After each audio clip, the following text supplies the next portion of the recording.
তো বন্ধুরা, আপনারা জানেন যে পশ্চিমবঙ্গে প্রথম দফা এবং দ্বিতীয় দফার ভোট শেষ হয়ে গেছে। সেই জায়গায় দাঁড়িয়ে আমরা আজকে উত্তর চব্বিশ পরগনা বিধানসভা নিয়ে আলোচনা করতে চলেছি।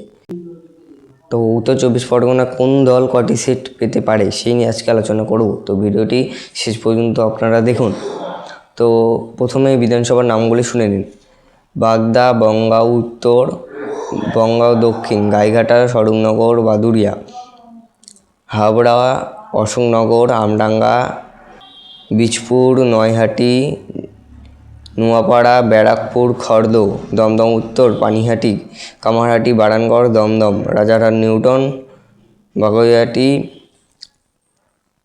কাশীপুর, বেলগাছিয়া, কলকাতা বন্দর, তিতাপাড়া, বরাহনগর, মধ্যগ্রাম, গোপালপুর, দেগঙ্গা, মিনাখা, হাড়োয়া, সন্দেশখালী, বসিরহাট দক্ষিণ এবং বসিরহাট উত্তর।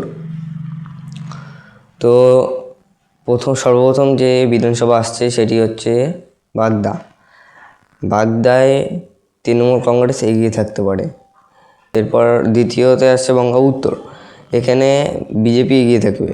এরপর আসছে বনগাঁ দক্ষিণ, এখানেও বিজেপি এগিয়ে থাকবে। এরপর আসছে গাইঘাটা, এখানে তৃণমূল এগিয়ে থাকবে। এরপর আসছে স্বরূপনগর, এখানে তৃণমূল এগিয়ে থাকবে। এরপর আসছে বাদুড়িয়াতে তৃণমূল এবং আইএসএফের মধ্যে হাড্ডাহাড্ডি লড়াই হবে, এখানে তৃণমূল এগিয়ে থাকবে। এরপর আসছে হাবড়াতেও তৃণমূল এগিয়ে থাকবে। এরপর আসছে অশোকনগর, এখানেও তৃণমূল এগিয়ে থাকবে। আমডাঙ্গা, এখানে তৃণমূল ও আইএসএফের মধ্যে একটা হাড্ডাহাড্ডি লড়াই হবে, এখানে আইএসএফ একটু এগিয়ে থাকবে। এরপর আসছে বীজপুর, এখানে তৃণমূল এগিয়ে থাকবে। এরপর আসছে নৈহাটি, এখানেও তৃণমূল এগিয়ে থাকবে। এরপর আসছে নোয়াপাড়া, এখানেও তৃণমূল এগিয়ে থাকবে। এরপর আসছে ব্যারাকপুর, এখানে বিজেপি এগিয়ে থাকবে। এরপর আসছে খর্দ, এখানে তৃণমূল এগিয়ে থাকবে। এরপর আসছে দমদম উত্তর, এখানে তৃণমূল কংগ্রেস ও বাম জোটের মধ্যে হাড্ডাহাড্ডি লড়াই হবে, এখানে বাম জোট একটি সিট পেতে পারে বলে মনে হয়। এরপর আসছে পানিহাটিতে বিজেপি এগিয়ে থাকবে। এরপর আসছে কামারহাটি, এখানেও তৃণমূল কংগ্রেস এগিয়ে থাকবে। এরপর আসছে বরাননগর, এখানে তৃণমূল কংগ্রেস এগিয়ে থাকবে। এরপর আসছে দমদমে তৃণমূল কংগ্রেস এগিয়ে থাকবে। এরপর আসছে রাজারহাট নিউটাউন, এখানেও তৃণমূল কংগ্রেস এগিয়ে থাকবে।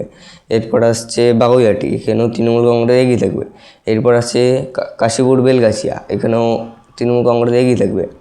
এরপর আছে কলকাতা বন্দর, এখানেও তৃণমূল কংগ্রেস এগিয়ে থাকবে। এরপর আসছে তিতাগড়, এখানেও তৃণমূল কংগ্রেস এগিয়ে থাকবে। এরপর আসছে বরাহনগর, এখানেও তৃণমূল কংগ্রেস এগিয়ে থাকবে।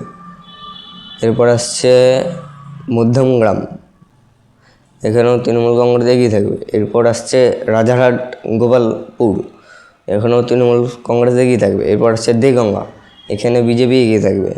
এরপর মিনাখা, এখানে তৃণমূল ও বাম ফ্রন্ট জোটের মধ্যে একটি হাড্ডাহাড্ডি লড়াই হয়ে এখানে বাম জোট একটি সিট পেতে পারে।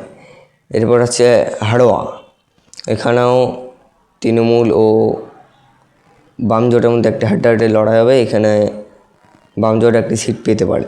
এরপর আসছে সন্দেশখালী, এখানে বিজেপি সিট পাবে। এরপর আসছে বসিরহাট দক্ষিণ ও বসিরহাট উত্তর, এই দুটিতেই বিজেপি সিট পাবে। তো এরপরে তৃণমূল পেতে পারে 24 থেকে 25টি সিট, বিজেপি পেতে পারে 7 থেকে 8টি সিট, সিপিএম ও কংগ্রেস এবং আইএসএফের জোট পেতে পারে 2 থেকে 3টি সিট। তো এই হলো উত্তর চব্বিশ পরগনা বিধানসভা নিয়ে আলোচনা। তো ভিডিওটি ভালো লাগলে লাইক, শেয়ার, সাবস্ক্রাইব করবেন, সকলের মাঝে শেয়ার করে দেবেন। তো আজকের মতো এইটুকুই, দেখা হচ্ছে নেক্সট কোনো ভিডিওতে।